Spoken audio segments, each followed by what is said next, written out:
But in Ahmad Salim's defense, and unlike Alex Jones, there are some credible researchers who believe Salim was honest, like former ABC News correspondent Peter Lance, who has written a great deal about 9/11 and especially 1993 and Salim's role as an FBI informant, while at the same time, Lance has been critical in regards to heads of FBI mishandling the investigations and other connected criminal activity concerning all the other suspects through cells and mosques.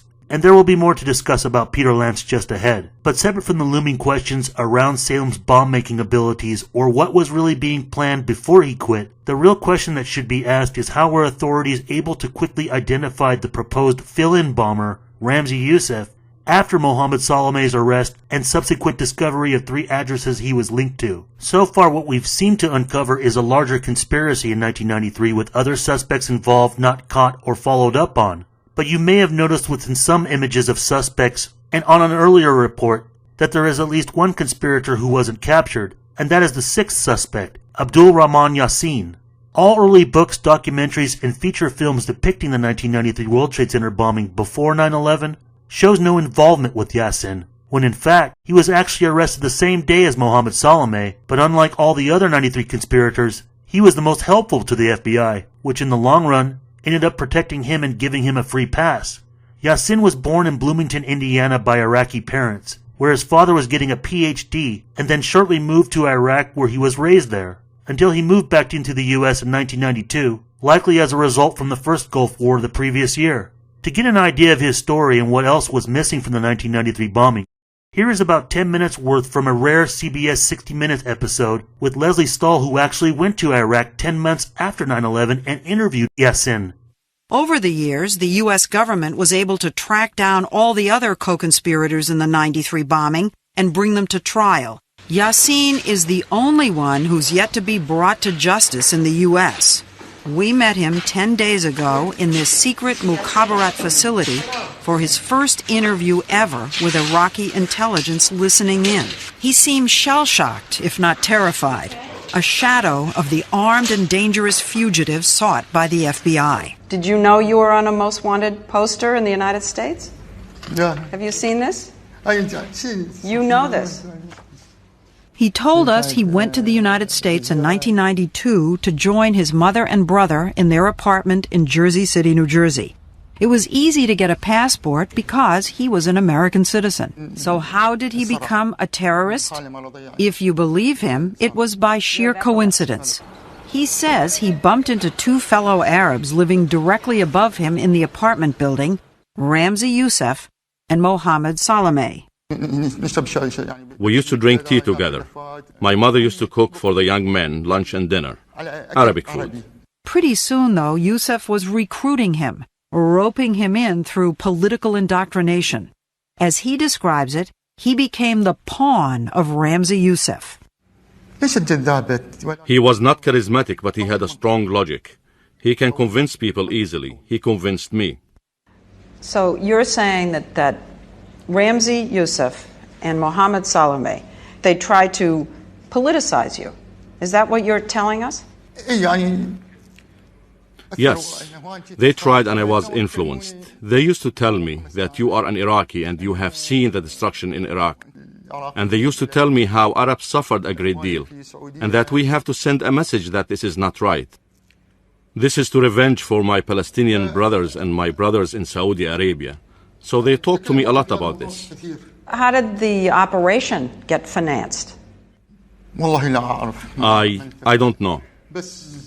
At first, he says, the plan was not to blow up the World Trade Center. Ramzi Youssef had something else in mind. He told me I want to blow up Jewish neighborhoods in Brooklyn. U.S. officials say they never knew that Brooklyn neighborhoods, like Crown Heights and Williamsburg, were on Youssef's original hit list. Somewhere along the way, the plan changed.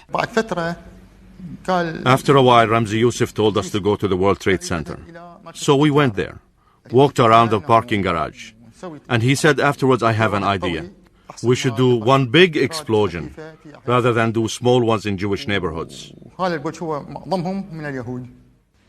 Now you switch to the World Trade Center. What did that have to do with Jews? The majority of the people who work in the World Trade Center are Jews. So in other words, the purpose was still to kill Jews. In general, yes. You know that Muslims work there, that people of all religions work there, all nationalities. I am very sorry for what happened. I don't know what to do to make it up. My father died because of pain and sadness. It caused many troubles. I don't know how to apologize for it. Not only does he express remorse, something none of the others in the plot has ever done, Yasin incriminates himself in more ways than the government ever knew. For instance, you yourself went along to check out the Jewish neighborhoods in Brooklyn. You yourself went along to check out the World Trade Center with Ramzi Youssef. We went, the three of us.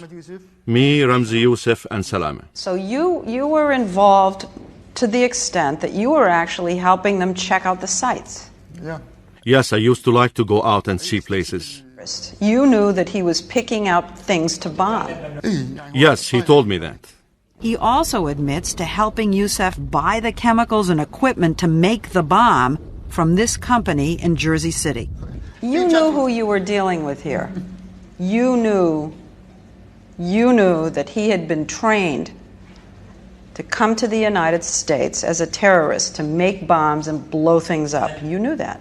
I knew that after I started working with them. Work, he says, that included helping make the bomb, which was assembled in a separate apartment in Jersey City they had rented. You were mixing the chemicals.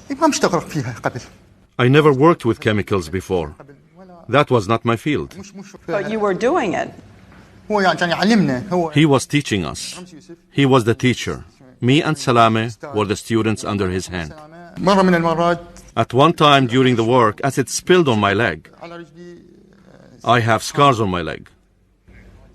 Did you help them load the bomb onto the van? No. Did you watch them do it? Yeah. You watched them do it. You didn't help because of your leg? Yeah. Was there a plan for what would happen after the explosion? Was there a getaway plan? Was there a rehearsal of what you would say if the police came? No, there was no specific plan. Ramzi Youssef did the operation and ran off. He left the others to their fate. He did not care. He just left. So you were on your own. You were all on your own. A couple of days later, the FBI came calling. He says they broke into his apartment, tied him up, and conducted a thorough search.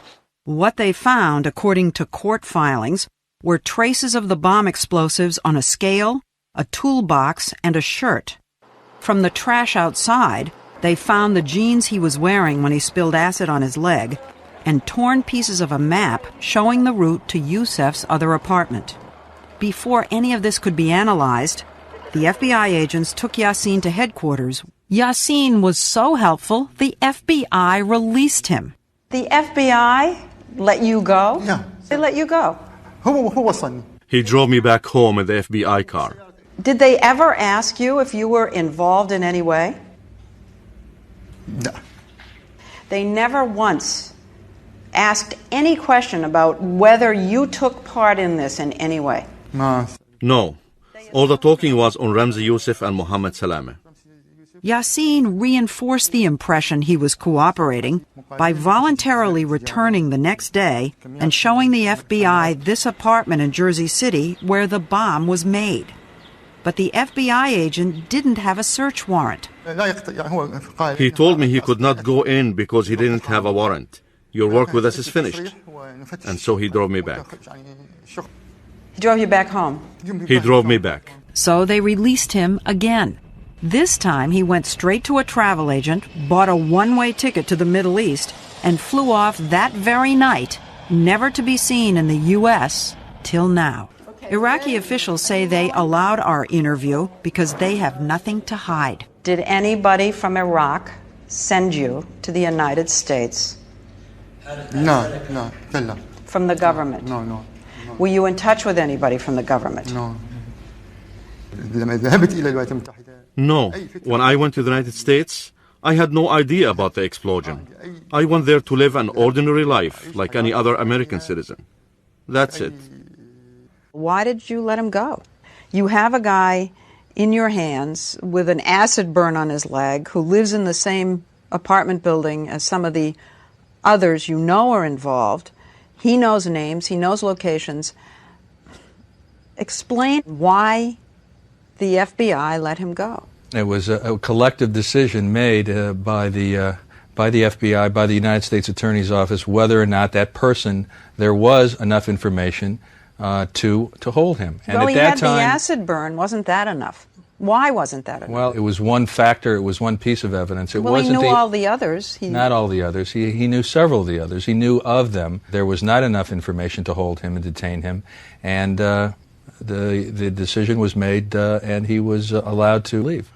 I would imagine that so far with these 2002 revelations from Yasin and FBI's Neil Hermit brings some clarity as to how and why the 1993 World Trade Center bombing investigations unraveled so quickly in discovery of Ramzi Yousef's residence and determining he was the mastermind. However, if you happen to notice on the CBS 60-minute piece, it clearly identifies that the apartment building Yasin was living at, also referred to as a previous residence for Mohammed Salameh living above, along with Ramzi Yousef after arriving in the U.S., is none other than the 34 Kingston Avenue apartment in New Jersey, where Salameh also used on the stolen vehicle report for the Ryder van in connection to the rental agreement, meaning that this was ultimately the residence of Mossad operative Josie Hadass.